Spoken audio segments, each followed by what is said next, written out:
Bonjour et merci de nous retrouver pour La Foi prise au mot, votre rendez-vous de formation chrétienne. Voici bientôt venir Noël et donc la fin de l'Avent et donc la fin de notre série sur les pères de l'Église. Après avoir vu Jérôme, Augustin et Ambroise, nous arrivons en effet au 4e et dernier docteur de l'Église latine, Saint Grégoire le Grand. Aujourd'hui un peu moins connu que les autres, c'est pourtant lui qui façonna notre Occident médiéval avec de splendides formules comme que les choses terrestres soient possédées mais qu'elles ne vous possèdent pas, ou bien les œuvres d'art sont la Bible de ceux qui ne savent pas lire, ou enfin l'écriture progresse avec ceux qui la lisent. Donc, qui fut donc ce grand pape, auteur de tant de belles choses? Pour mieux le découvrir, nous terminons notre série avec un invité exceptionnel. Je suis très content de vous recevoir, Monseigneur Claude d'Agens. Vous êtes évêque d'Angoulême, vous êtes également membre de l'Académie française, et puis on ne le sait pas trop, vous êtes aussi l'auteur d'une thèse sur Grégoire le Grand. Et puis, on se retrouve une dernière fois. Monsieur Mattei, bonjour. Bonjour. Voilà, et bien... Ça s'est bien passé, cette série? Vous êtes oui, content? il me semble. C'est pas moi d'en juger, mais c'est très bien. Donc, vous êtes professeur de langue et littérature latine à l'Université de Lyon 2. Monseigneur d'Agens, j'ai peut-être envie de commencer par une question. J'ai dit que vous aviez fait une thèse sur Grégoire le Grand. Et lors de cette thèse, le président du jury était Henri-Irénée Marou. Alors, on en a déjà parlé avec monsieur Mattei les semaines précédentes. Donc, vous avez bien connu Henri-Irénée Marou. Dites-nous un peu qui c'était et qu'est-ce qu'il représente pour l'étude des pères. Quand j'ai commencé à m'intéresser à Grégoire le Grand, je suis allé rencontrer Henri-Irénée Marou, qui avait écrit en 1943 un petit article dans la revue La Vie spirituelle pour réhabiliter Grégoire le Grand. Car jusque-là, notamment par les historiens allemands, Grégoire était considéré comme le responsable d'un abâtardissement du christianisme. On ne voyait que son rôle politique et on minimisait beaucoup sa place de maître spirituel et de mystique. Et Marou l'a réhabilité ainsi. J'ai fait ma thèse avec Jacques Fontaine, qui a donné une préface à cette nouvelle édition qui vient de paraître aux éditions du Cerf. Et j'ai connu Marou en suivant ses cours et ses séminaires, et il est devenu pour moi un maître intellectuel et aussi un maître spirituel. Et je recommande son livre sur la théologie de l'histoire, qui paraît à un très mauvais moment, à la fin de l'année 1968, et qui est passé inaperçu, mais qui, en s'inspirant de saint Augustin et de Grégoire le Grand, nous apprend à faire une lecture chrétienne de notre histoire et de la présence de Dieu à l'intérieur de l'histoire des hommes, dont il dit, comme Augustin d'ailleurs et comme Grégoire, l'histoire est jalonnée de catastrophes, d'effondrements, de disparitions, d'affaiblissement, et elle est en même temps le lieu où Dieu ne cesse pas de travailler. J'ai appris cela de Grégoire à travers Henri-Irénée Marou. C'est aussi un peu le père, enfin pas le père fondateur, mais un des pères, importants des sources chrétiennes. Il a participé au renouvellement des études patristiques. En effet, parce qu'il se trouve qu'il était à Lyon pendant la guerre, à cette époque si noire où Lyon a été la capitale de la résistance. Et sans avoir été à proprement parler un des fondateurs, disons qu'il était une des bonnes fées qui se sont penchées sur le berceau. Et il n'a jamais d'ailleurs oublié les sources chrétiennes. Il a été là constamment lors des cérémonies qui ont marqué les anniversaires de la collection. Il a dû être membre du conseil d'administration des Amis des sources chrétiennes, je suppose. Et en tout cas, les sources chrétiennes, dans leur projet, correspondaient bien à ce que Monseigneur d'Agens vient de dire, c'est-à-dire cette perspective qui considère l'Antiquité chrétienne, l'Antiquité patristique, l'Antiquité tardive en général, non pas comme une période d'abattardissement, d'affaiblissement, mais au contraire, une période qui a sa consistance, et qui est encore capable, à travers ces grands écrivains, à travers un Augustin, un Grégoire, un Ambroise, et je ne parle pas des Grecs, de dire encore des choses aujourd'hui aux chrétiens. C'est la vocation même de cette collection qui a été fondée justement pour aider, par-delà une scolastique un peu desséchée, telle qu'elle pouvait être enseignée encore dans la première moitié du XXe siècle, pour retrouver la source vive des pères de l'Église, grecs d'abord, mais latine également. Alors, on va arriver à Grégoire le Grand. Qu'est-ce qu'on peut dire, disons, de son origine? C'était quand même quelqu'un qui n'était pas d'une origine modeste. On n'est pas comme Jérôme, par exemple. On serait plutôt comme Ambroise, c'est-à-dire des gens d'une très haute stature sociale. Il est romain de Rome. Ce qui est déjà bien. Né dans une famille patricienne, sénatoriale.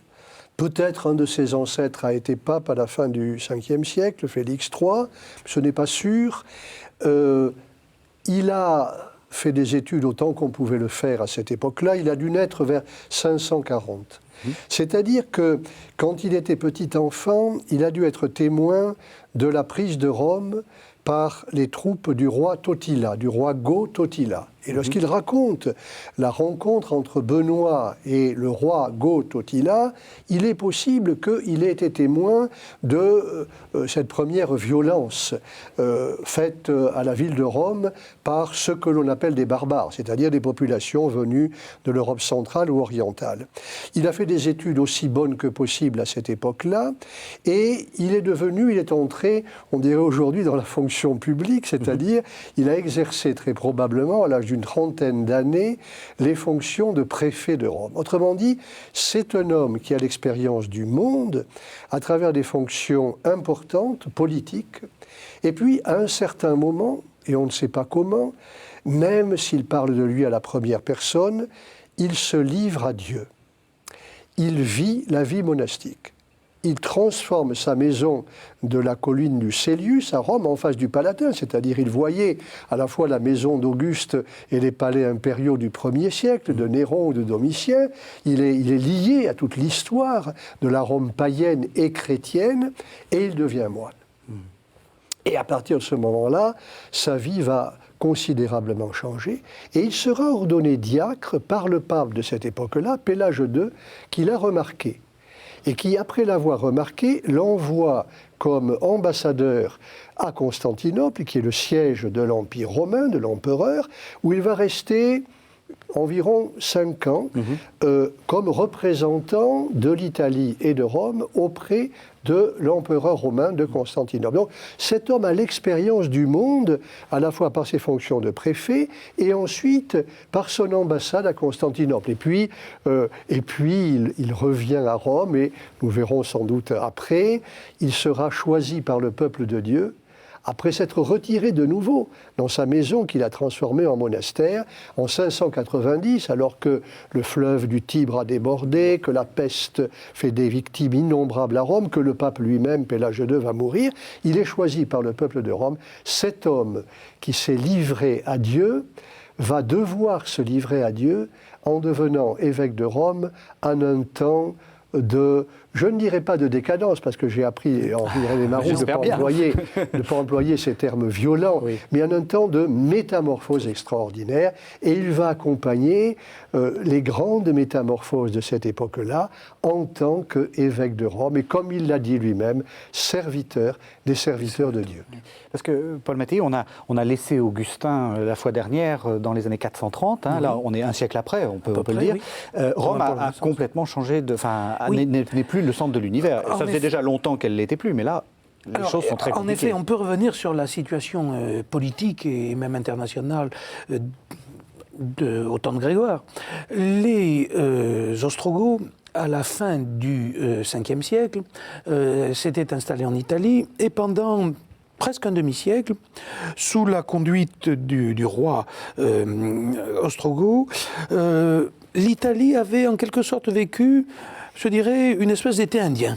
L'été indien de la civilisation antique. Ce que vous dites est intéressant, parce que pendant très longtemps, justement, on a dit les Vandales, les Goths, les Germains, c'était la barbarie, etc. Pas du tout. Quoi qu'ils aient été, on en reparlera, ariens. Ça, c'était pas bien. Dans cette Italie où, évidemment, domine l'Église de Rome, ils ont eu, avec les églises, et spécialement l'Église romaine, avec l'aristocratie sénatoriale romaine, des relations qui étaient empreintes de, on va dire, de collaboration, mais sans donner à ce terme l'acception souvent péjorative qu'il peut prendre. Et donc, jusque dans les années 530, l'Italie, encore une fois, continue de vivre sur le mode antique. Il se trouve qu'à ce moment-là, dans la décennie 530, l'empereur romain de Constantinople, Justinien, veut entreprendre la reconquête des parties perdues de l'Occident. Il jette son dévolu d'abord sur l'Afrique vandale, qui est conquise, assez vite, mais il y aura après des révoltes, enfin les choses seront plus compliquées, et ensuite, bien entendu, l'Italie. Et Justinien envoie ses troupes, sous la conduite de son grand général Bélisaire, pour reprendre cette Italie, pour reprendre la vieille capitale qui reste effectivement la capitale de l'Empire, Rome. Et il s'ensuit une très longue et très difficile guerre.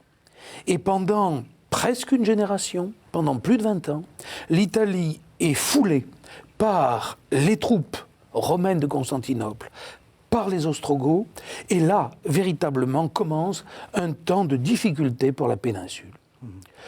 Les Byzantins, les Romains d'Orient, finissent par l'emporter, au prix, encore une fois, de destruction très graves, et de destruction du tissu social et économique de la péninsule. Ils finissent par l'emporter. Ils amènent avec eux ce que pouvait comporter le régime justinien, c'est-à-dire une fiscalité oppressive, qui ne vient rien arranger dans cette région dévastée. Mais surtout, ils n'étaient pas en possession de la paix depuis 3 ans que, profitant justement de cet état de difficulté, les derniers envahisseurs germaniques qui sont passés sur le sol de l'Empire, je veux dire les Lombards, qui étaient encore de l'autre côté des Alpes, ont commencé à s'infiltrer. Et là, pour la malheureuse Italie, si malmenée par les guerres de reconquête byzantines, recommencent les difficultés. Et c'est dans ce temps-là, justement, il y a été fait allusion par Monseigneur d'Agens tout à l'heure, c'est l'époque où Grégoire est adolescent et jeune homme, et il y a de la part des Lombards qui sont soit païens, soit chrétiens, mais de confession arienne, en tout cas, qui ne sont pas catholiques. Il y a conquête, il y a destruction, il y a rejet des armées et des forces byzantines sur les côtes, car progressivement, ils s'installent dans la plaine du Pô, et puis ils glissent dans la péninsule, le long de l'Apennin. Ils rejettent donc les Byzantins sur les côtes, c'est-à-dire à Gênes d'un côté, vers ce qui sera Venise d'autre part, et vers Ravenne, où est installé le plus haut fonctionnaire d'Italie byzantine. L'exarque. L'exarque de Ravenne, oui, c'est ça. Enfin, ce qu'on appellera l'exarque à partir justement du temps de Grégoire, vers le Latium et naturellement vers le sud. Et Grégoire vit dans ce temps justement d'infiltration de ces Lombards qui sont pour Rome, pour le Latium, une menace constante. En particulier en coupant la route qui passe à travers l'Apennin, c'est aujourd'hui l'autoroute, la route qui passe à travers l'Apennin et qui va du Latium, de Rome, vers la côte adriatique, vers Ravenne. Et les guerres auquel Grégoire a été, le grignotage plutôt, car il faut parler plutôt comme ça, mais un grignotage extrêmement destructeur. Ça a été le quotidien de Grégoire aux fonctionnaires, de Grégoire moine et de Grégoire pape. Et nous le verrons sans doute au moment où il est pape, essayer d'organiser des résistances, non sans d'ailleurs se heurter à la mauvaise volonté, souvent des exarques de Ravenne. Il n'y a pas entre l'intérêt de l'Église romaine et l'intérêt de l'Empire, en tout cas de l'exarcat, il n'y a pas parfaite coïncidence. Voilà, je crois, ce que l'on peut dire pour brosser le tableau, mais nous aurons l'occasion de revenir sur les affaires religieuses, sur les oppositions religieuses qui sont si importantes. Je reviens sur Grégoire lui-même, qui ne fait pas d'analyse politique et militaire, mais qui, devenu évêque de Rome, agit. Je modérerai vos analyses historiques.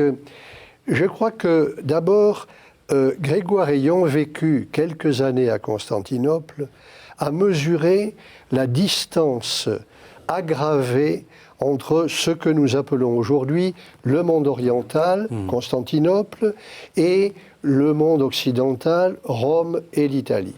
Et il a compris qu'il ne fallait plus compter sur les orientaux et les grecs, même s'il essaie de maintenir des relations, mais qu'il fallait agir et qu'il se trouvait que l'Église catholique, les évêques et l'évêque de Rome avaient la liberté d'agir et d'agir aussi en ne traitant pas les populations lombardes comme des ennemis. Et il y a des relations qui vont s'établir, naturellement pas de collaboration, mais d'échanges véritables. En particulier, Grégoire a une relation personnelle avec l'épouse du roi des Lombards. Il s'appelle Agilulf. Elle lui fait des cadeaux, il lui fait des cadeaux. Il est associé à la naissance de leur fils. Il y a au musée de Monza, à côté de Milan, les objets offerts, échangés entre le pape Grégoire et la reine Théodelinde. Et donc, de fait, Grégoire, qui ne fait pas des analyses politiques, mais qui se laisse conduire par Dieu à travers les circonstances éprouvantes de l'histoire, va devenir une espèce de médiateur. Je crois que plus le temps avance, plus il ne fait pas confiance aux populations lombardes, mais il essaie d'établir des relations avec eux. Et avec ce que nous appelons aujourd'hui les royaumes barbares. Mais ces barbares n'étaient pas si méchants que ça. Ils étaient capables de... Il a des relations avec le royaume wisigoth en Espagne, il envoie des missionnaires chez les Angles, c'est-à-dire en Angleterre, et donc il devient l'homme de l'évangélisation nouvelle, d'une nouvelle évangélisation dans cette période du Haut Moyen-Âge, qui n'est pas, comme nous l'avons appris de Marou, un temps de décadence, mais un temps de métamorphose. Est-ce que vous diriez que c'est le moment où le siège romain prend vraiment son indépendance et va devenir ce qu'il va devenir quasiment jusqu'à la question romaine? Ceci est une analyse politique que nous pouvons faire. Je le dirais autrement. De fait, des hommes qui se laissent conduire par Dieu, comme cet homme nommé Grégoire, sont conduits par Dieu à prendre leurs responsabilités. Et leurs responsabilités les ouvrent à des réalités nouvelles, et notamment concernant les populations nouvelles qui viennent de l'Europe centrale et orientale et qui vont constituer l'Europe du Haut Moyen-Âge et l'Europe carolingienne, jusqu'à Charlemagne et au-delà. Ce que dit Monseigneur d'Agen, c'est évidemment très vrai. Alors, mais ça met quand même Grégoire, d'une certaine façon, qu'il n'ait pas eu une analyse politique, c'est vrai, mais en porte-à-faux par rapport aux orientaux, par rapport aux Romains d'Orient, que ce soit le pouvoir civil ou que ce soit l'Église de Constantinople. Tout à fait. Car l'empereur Maurice ne comprend évidemment pas cette politique, cette attitude, on dira, d'ouverture, alors que l'Italie byzantine est attaquée de toutes parts et que c'est à l'exarque de Ravenne de mener les affaires. Et par ailleurs, Grégoire, qui a une haute conscience de l'importance de son siège, de l'importance du siège romain, se heurte aux prétentions des évêques, des patriarches de Constantinople. Qui, c'est très important. Et c'est très important, parce que le patriarche de Constantinople, Jean le Jeuneur, prend le titre de patriarche œcuménique. D'évêque universel. Episcopus universalis. Voilà. Et Grégoire dit non. Et Grégoire, évidemment, ne peut pas laisser... C'est pas le substantif qui le gêne naturellement, c'est l'adjectif. Oui. Et cette notion d'œcuménicité, d'universalité, pour Grégoire, elle est inacceptable. Et il y a, de fait, qu'il ait voulu... ou non qu'il y ait une doctrine concernant la primauté du siège romain, on pourra en parler. Mais de fait, Grégoire exerce cette primauté, en particulier en Occident. Et on le voit intervenir par exemple en Afrique. Dieu sait si la vieille Église d'Afrique, l'Église des Cypriens, des Augustins, avait une tradition qu'on a vu d'autonomie, d'autonomie canonique, Oui. et même d'autonomie dogmatique, on pourrait en parler. Oui. Et on voit Grégoire intervenant auprès de l'archevêque de Carthage, Dominique, auprès d'un évêque de Numidie, qui est en quelque sorte son fondé de pouvoir, d'une certaine façon, on pourrait parler comme ça. Et bien entendu, parce que l'Église romaine a en plus des possessions en Afrique, hein, donc il s'agit de gérer le patrimoine de Saint-Pierre dans ces régions-là. Mais on a le sentiment que Grégoire parle à ces évêques d'Afrique un langage que les Africains traditionnellement n'entendaient pas. Et peut-être y a-t-il dans l'histoire là une petite inflexion. Je reviens sur le grand dissentiment entre Grégoire, évêque de Rome, et le patriarche Jean le Jeuneur de Constantinople, qui revendique le titre de Episcopus Universalis.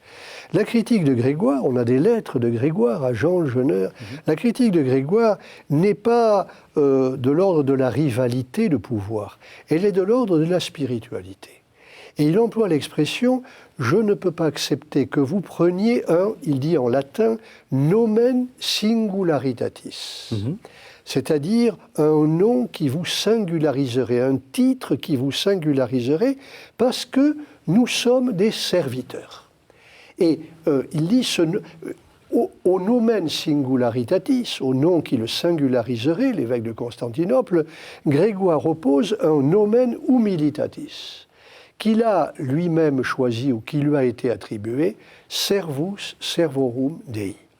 Serviteur de serviteurs de Dieu. Et les grands connaisseurs de Grégoire, notamment en Italie, mais je me mets de leur côté bien entendu, reconnaissent chez Grégoire une sorte d'enracinement, d'approfondissement de la vérité chrétienne du côté de l'humilité de Dieu. Il y a une théologie de Grégoire sur l'humilité de Dieu. Le grand livre du Père Varillon, l'humilité de Dieu, je ne savais pas, je l'ai découvert après avoir fait ma thèse. Il y a quelque part dans les Moralia in Job, je crois, l'expression pour que l'homme ne soit pas orgueilleux, Dieu s'est fait humble. Humilis Deus factus est, homo non superbus sit. C'est-à-dire, pour que l'homme ne soit pas orgueilleux, Dieu s'est fait humble dans le Christ. Et professeur Giorgio Cracco ose dire, je n'irai pas jusque-là, que Grégoire devient en son temps, au Moyen-Âge, au 6e, 7e siècle, une espèce de témoin, comment dire, le rénovateur du christianisme.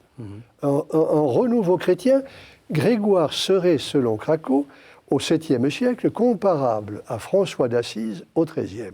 Mais à cause comment dire, lui-même est humilié dans sa fonction d'évêque.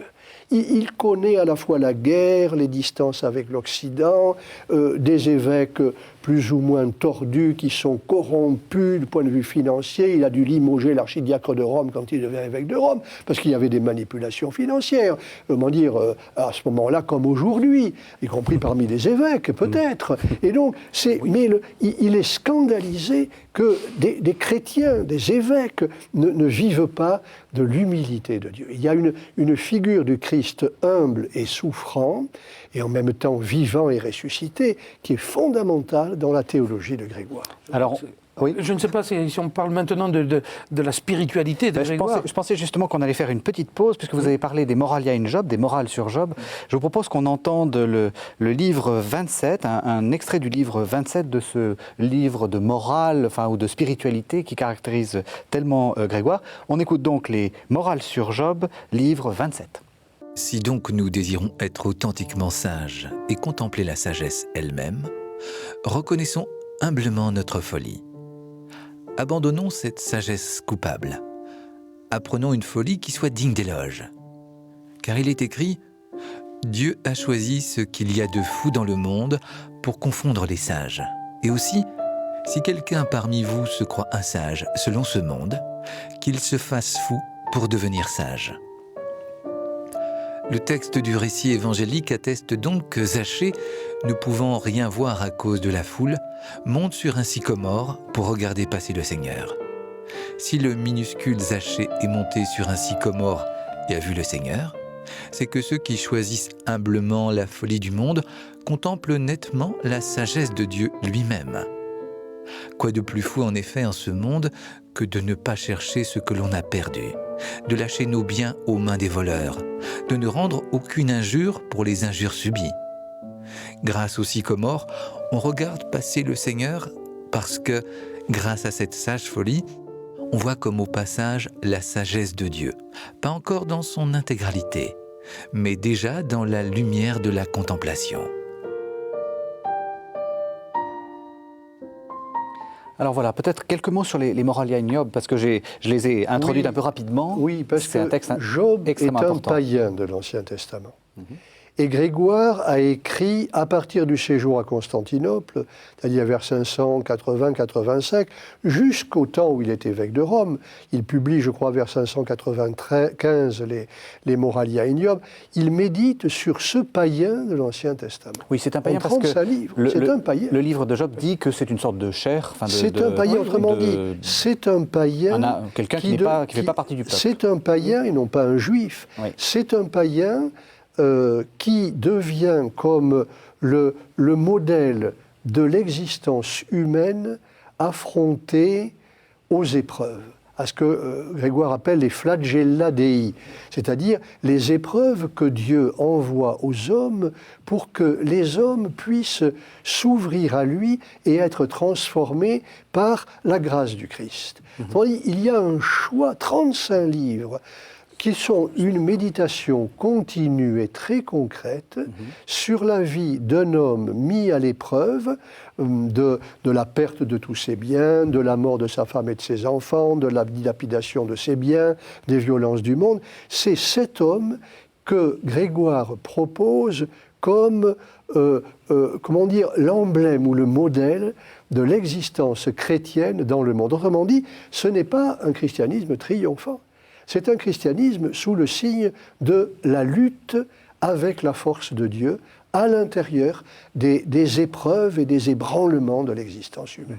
Paul Mattei, vous vouliez dire, ça ressemble un peu à d'Augustin, tout ça. Alors, justement, en écoutant Monseigneur d'Agen parlant justement de Job, en l'ayant entendu aussi parler donc de l'humilité à l'école du Christ humble, on ne peut pas ne pas se rappeler que, et c'est quelque chose qu'il faudrait regarder de plus près, parce qu'il y a à la fois continuité et des accents originaux chez Grégoire, on ne peut pas ne pas penser qu'il y a de l'Augustin par derrière.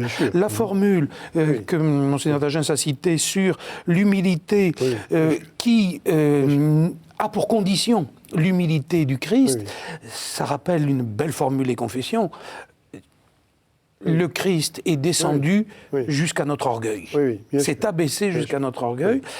Quant à Job, c'est-à-dire ce païen non juif, c'est aussi pour Augustin une figure intéressante parce que c'est un des justes de l'Ancien Testament en dehors de la loi. Bien sûr. Et c'est une méditation au moins sur la possibilité que pouvaient avoir certains païens, au moins avant le Christ, d'être justifiés sans la loi.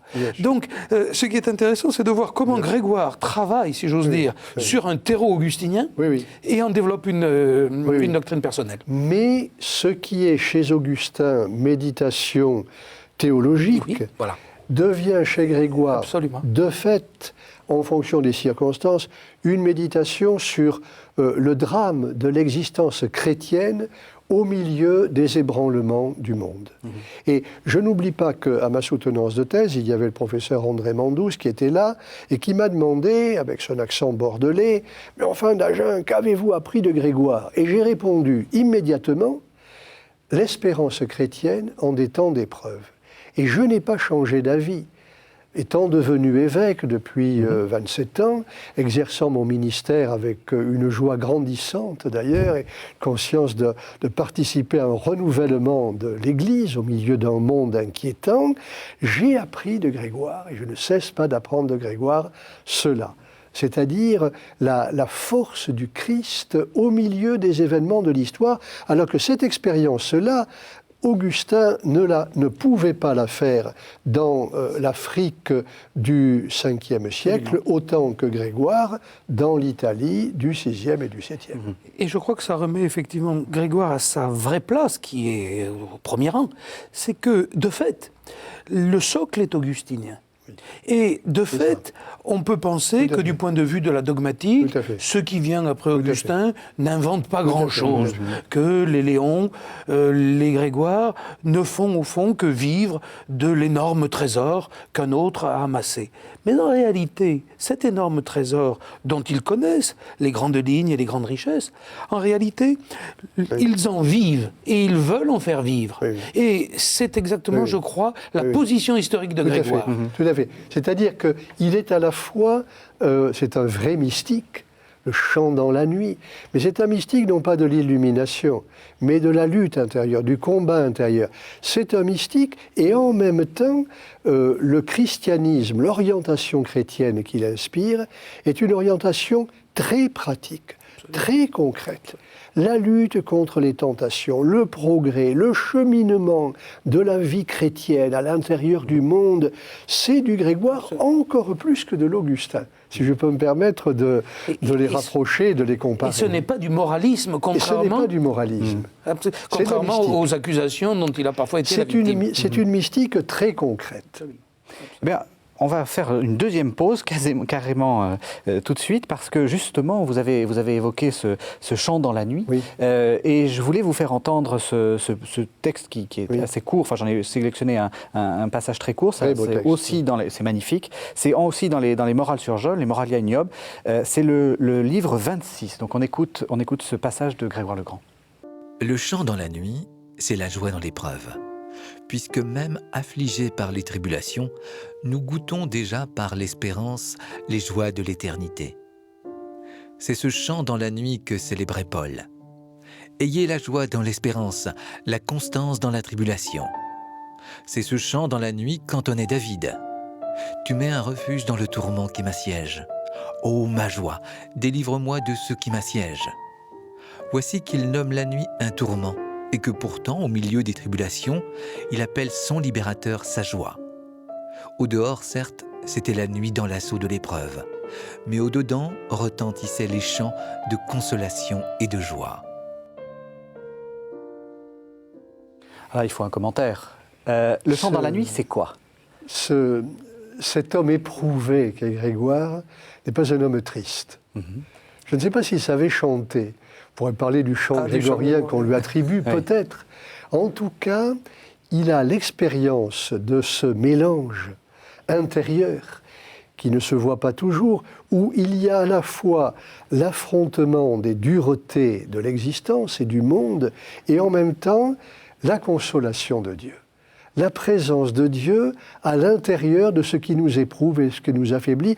Et donc la joie, comme dit le pape François, Evangelii, Gaudium, Evangelii, la joie de l'Évangile, c'est-à-dire la joie du Christ de Noël et du Christ de Pâques. C'est-à-dire celui qui vient tout prendre sur lui de notre condition humaine. De sorte que même si nous sommes secoués, ébranlés, déstabilisés par les événements du monde et de nos propres existences, le Christ est là, il est fidèle et nous participons à sa vie et à sa résurrection. Le chant dans la nuit, c'est-à-dire la joie au milieu même, à l'intérieur même de ceux qui nous éprouvent. Et les épreuves sont une source, d'une certaine manière, de joie. Professeur Mattei ? Oui, Grégoire éprouve et exprime ce qui est le paradoxe de l'expérience chrétienne du temps, c'est-à-dire qu'il est dans les épreuves. Et il croit d'ailleurs, on y reviendra, que ce sont, d'une certaine façon, les épreuves des derniers temps. Oui. Mais déjà, et surtout si nous sommes au dernier temps, le Christ frappe à la porte. Et donc, d'une certaine façon, selon le titre, je crois qu'on peut dire ça, d'un film célèbre, le jour se lève. Oui, tout à fait. Le jour se lève. Le jour se lève. Et il vit des temps d'effondrement comme des temps de renaissance, même s'il ne le dirait pas ainsi. Et de fait, il est devenu avec le recul de l'histoire, il peut être considéré avec le recul de l'histoire comme un des grands inspirateurs de la nouvelle culture chrétienne qui va enfanter l'Europe chrétienne du Moyen-Âge. Alors qu'il vit sous le signe de ce qui disparaît, il est, Jacques Le Goff disait, un des pères culturels du Moyen-Âge. Je ne reprends pas cette expression parce qu'il n'a pas calculé d'être un père culturel. Il a vécu les temps qui sont les siens sous le signe de l'espérance que Dieu donne. Ce qui me frappe beaucoup dans ce livre, Paul Mattei, parce qu'on a un peu parlé de l'exégèse avec Jérôme, avec Augustin, on sent que là on est dans une exégèse qui a un peu changé de nature. C'est plus une exégèse spirituelle.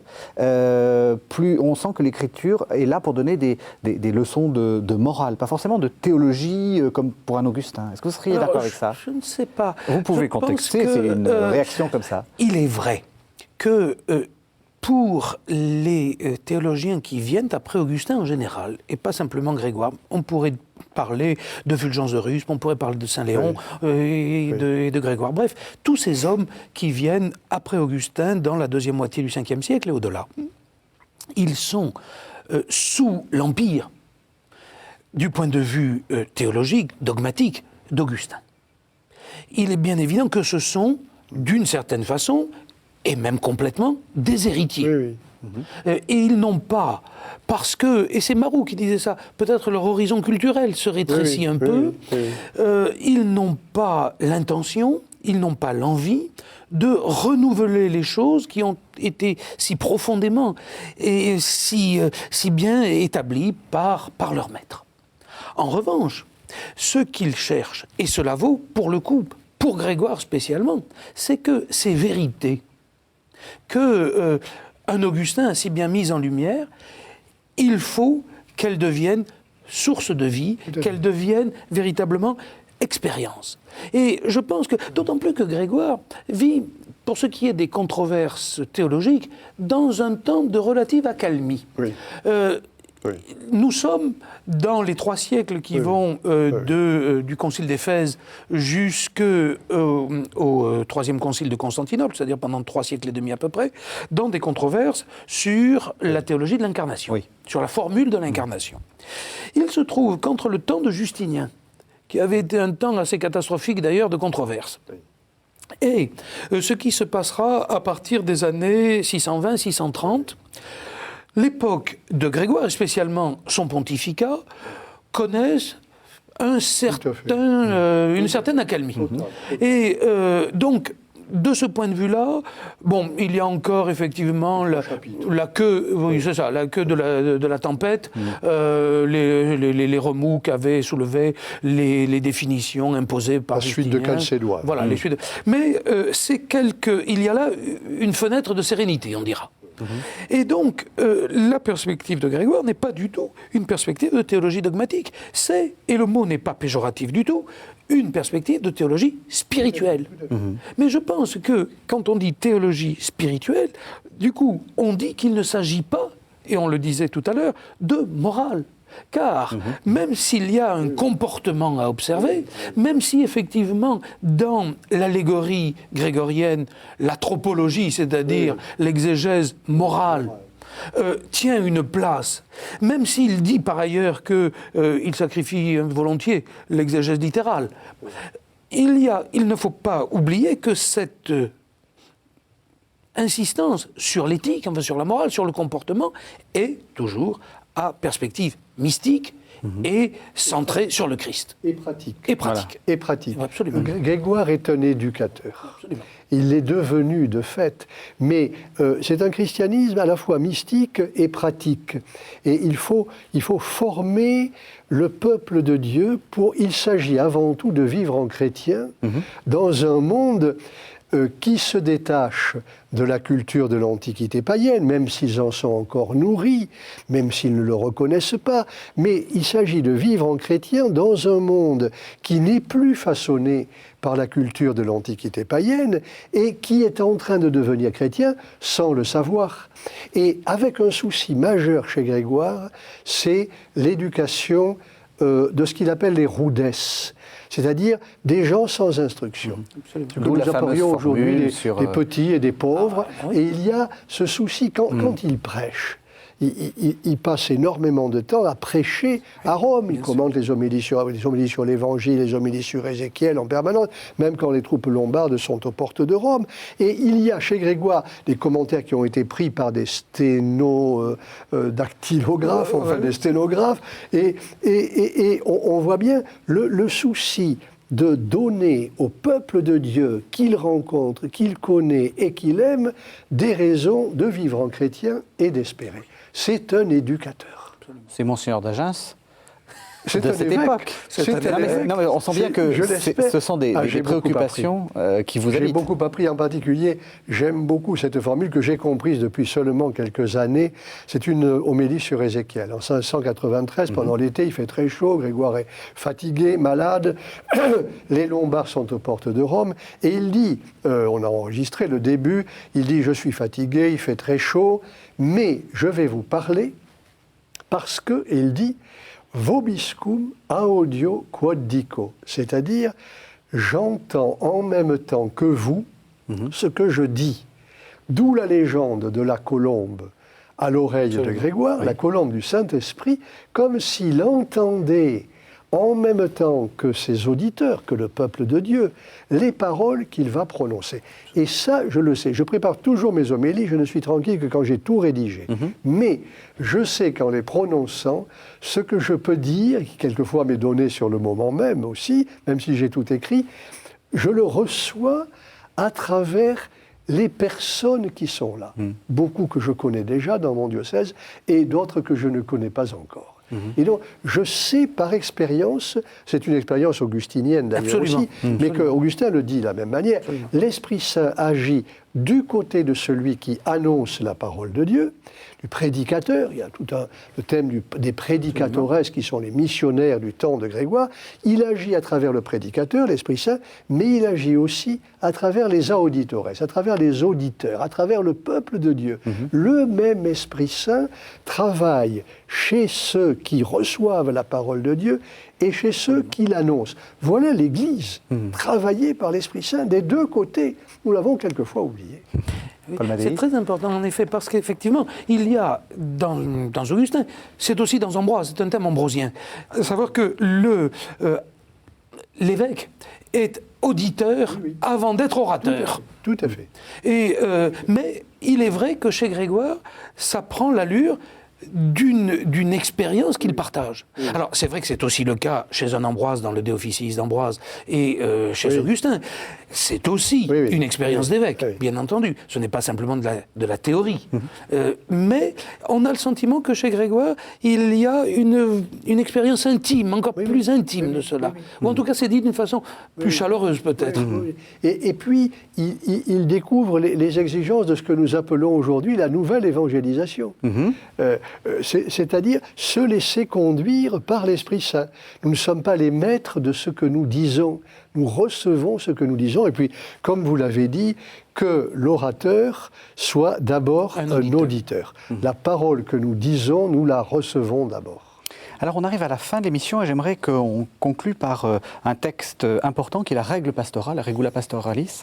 Vous avez dit enfin Grégoire, c'est un peu le père spirituel du Moyen-Âge, enfin celui qui va Pour les contribuer pour les pasteurs. voilà. Qu'est-ce qu'il y a dans cette règle et quelle est son influence sur finalement tout le Moyen-Âge ? Il faut reconnaître que Grégoire n'a pas été pasteur avant de devenir évêque de Rome. Il faut ajouter d'ailleurs que quand il devient évêque de Rome, il est diacre. Il n'est pas prêtre. Il écrit quelque part dans une lettre « Quam vis presbyter non sum ». Même si je ne suis pas prêtre, je comprends les réalités des prêtres en prêtre. Donc il est diacre et il devient évêque de Rome. Il est ordonné évêque de Rome. Et il est en relation avec beaucoup d'autres évêques. les uns qui sont des amis. Il a nommé évêque la plupart de ses compagnons moines du Sieyus, notamment l'évêque de Ravenne, son ami Marinien, à qui d'ailleurs il a des nouvelles de Marinien qui annonce, qui lit les Moralia ignobles dans la communauté, lui dit ça suffit pas, il faut agir. Il suffit pas de lire mes textes. Exactement, très beau, très brillant, très bien, mais ça suffit pas. Donc il forme les évêques. Il voit également des évêques corrompus en Sicile ou ailleurs. Il fait des lettres extrêmement fermes à l'égard de ces évêques. Il les convoque quelquefois pour s'expliquer avec eux. Et donc, il a compris que sa responsabilité d'évêque de Rome l'oblige à former le clergé et les évêques. Et pendant les 3 premières années du pontificat, en 3 ans, il devient évêque en 590, la Regula Pastoralis paraît en 593, on pourra parler du manuscrit que vous avez dit tout à l'heure. Et donc, cette règle pastorale, c'est en particulier une règle pour le gouvernement pastoral et tout particulièrement pour la prédication. On s'est étonné que le pape François fasse de longs chapitres dans Evangelii Gaudium sur la prédication. Eh bien, Grégoire l'avait fait, le premier, si je peux dire, de longs chapitres sur les 30 ou 35 catégories opposées de personnes à qui le prédicateur va s'adresser. Les jeunes, les vieux, les pauvres, les riches, les lents et les rapides. Enfin, et donc, il applique la règle de ce qu'il appelle, c'est un mot de tradition bénédictine, mais c'est Grégoire, discretio, c'est-à-dire le discernement, la capacité de voir ce qui n'est pas toujours évident, d'aller au-delà des apparences et de peser les réalités pour déterminer ce qui est le plus important au milieu des complexités de l'existence. Et il a formé les prêtres et les évêques de ce début du VIe siècle, ou la fin du VIe siècle, pardon, et du début du VIIe. Et le Moyen-Âge, la grande œuvre de Grégoire au Moyen-Âge, c'est la Regula Pastoralis.